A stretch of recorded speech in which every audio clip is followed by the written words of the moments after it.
In this video, we are going over 7 things that average footballers do that keep them average. So if you're doing any of the things that we go over in this video, I'm also going to give you some things you can do to get out of that average category and more into that like 1, 2, 3% of footballers. So that's coming up next.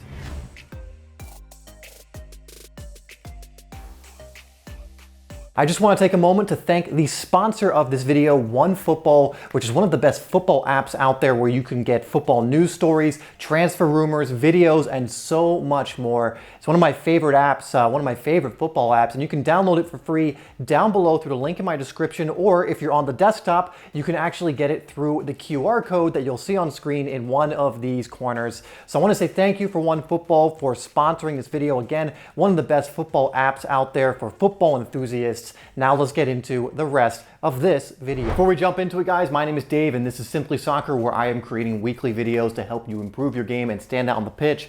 Now, if you haven't already, get my free ebook Game Changer, which is a full-blown like 50+ page ebook that's going to help you do exactly that, improve your game and stand out on the pitch. Now, without further ado, let's go over some of the things that make footballers average so you can avoid these things and do the things that are actually going to help you get to that elite level if that's what you want. So we're going in reverse order, starting with number 7, and this is a huge one for especially average footballers, and it's moan and complain and really blame anyone other than themselves. And this happens quite a bit, whether it's in-game, in training, or in general, kind of making excuses for why they're not doing better or for the mistakes they are making. And instead of taking responsibility, which is what you should do to try and control the things that you can control, instead just moaning or complaining or blaming others for it. So if this is a habit that you have, I would really recommend that you get out of this habit. It doesn't serve you. It's annoying for your teammates, especially if you're on a team. You don't want to be that guy who's always moaning and complaining and blaming others. You want to just take control of what you can take control of, take responsibility for improving yourself so you're maybe not making mistakes or whatever else,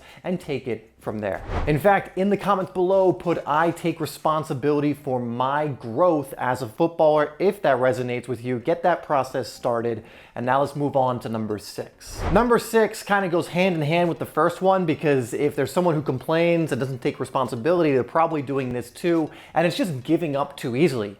And if you've ever played with a player like this, it's especially frustrating on your own team, who just kind of gives up on plays or just kind of takes themselves out of the game if one bad thing happens, or maybe even when they're working out or training, they give up way too easily, get in their own head, get in their own way, and this is a surefire sign of an average player. Again, the best players, they know how to mentally hook into whatever it is they're doing, whether it's their workouts, their training, or anything else, matches obviously as well, and they don't give up or kind of tune themselves out and take themselves out of the game.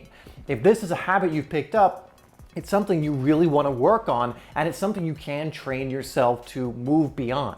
The go-to for a lot of players is to give up or take themselves out of the game, but you can train yourself to always get hooked back in, get your head back in the game, the training, the workout, whatever else it is. And it's not too hard to train yourself to do that, so that's something I would highly recommend doing. Number 5 is they don't believe in themselves. And look, I know so many people are worried about being arrogant or coming across as arrogant or whatever else, but ultimately, if you don't believe in yourself, the old adage is, if you don't believe in yourself, who is going to? No one's going to believe in you if you don't, and you will perform poorly if you don't have self-belief and confidence. For those of you who are in Complete Soccer Confidence, you will have learned the difference between developing confidence and developing arrogance. We teach you how to do that in there, along with other things that are making you way more confident on the pitch. And for those of you in Complete Soccer Confidence as well, you'll know the huge difference it makes when you go onto the pitch confident, because you're experiencing it now versus not. If you're interested in learning more about that, you can go to the link down below in the description. But not having belief in yourself is going to be one of the biggest things that holds you back and keeps you in that average category. If you're enjoying this video so far, or you've gotten something out of it, make sure you hit that like button, and we'll move on to number 4. And number 4 is they don't seek direction or even have a plan. You know, the better players, they understand that they don't know it all, and they need to have a direction in which they're working towards, a goal, something to improve, you know, even a coach. You know, if their team gives them certain things to work towards, like the coach of a team, like here's the workout plan for you, they follow it. They have intention and direction. Average players are the kind of players that go to the field, don't have a training plan or anything, and just wing it, expecting it to make them good somehow. But again, the better players, the ones that want to get out of that average category, they have a training plan that they either got from a coach, they bought it, or they know how to make their own plans, so they have something they're following. They have goals that they're working towards, because they know that when they have goals that they're working towards, things start to fall into place to help you achieve those goals. There's all, intention is a very powerful thing. And average players typically don't have these things. They don't have a direction, they don't have guidance, they don't have goals. And so if you want to be a better player, those are things you want to start creating for yourself, making sure you have some level of guidance. You're watching videos like this, so that's a good start, but making sure you have goals and things you're working towards, a direction to actually move in. Number 3 is they make the same mistakes over and over and over again. Now, there will be times when you do make the same mistake over and over again. There are certain mistakes that are just always going to be in your game to some level, just because it's really hard not for them to be. But average players make the same simple, basic mistakes over and over again. And the important thing here is they don't learn from them. Better players analyze the mistakes they're making. They analyze what's going wrong with their game or what's kind of making it so they're average. And then they work on these things so they don't keep making those mistakes. But an average player you'll see making the same mistakes from one year to the next because they haven't taken the time to identify what those mistakes are and actually work on them. And that is just a surefire sign, again, of an average player making the same mistake over and over and over again. Making mistakes is fine. We all will in game, in training, and in everyday life as well. But if you're not learning from those mistakes, you're not working on them after you've identified what they are, you're not going to get any better and you'll stay in that average category. Number 2 is they never take risks. They're always in a comfort zone. Now, of course, taking risks will open you up to maybe more mistakes, but the best players, they always take risks at some level. Now, they're calculated risks, but they do. If you're just a player who always plays safe, unless that's the instructions from your coach and your position calls for it, you're going to be a fairly average player. The players that end up kind of really having an impact on the match are the ones who will take the risk of taking someone one-on-one, or actually shooting, or actually making that run, or actually, playing that maybe more risky ball, but they're confident in playing.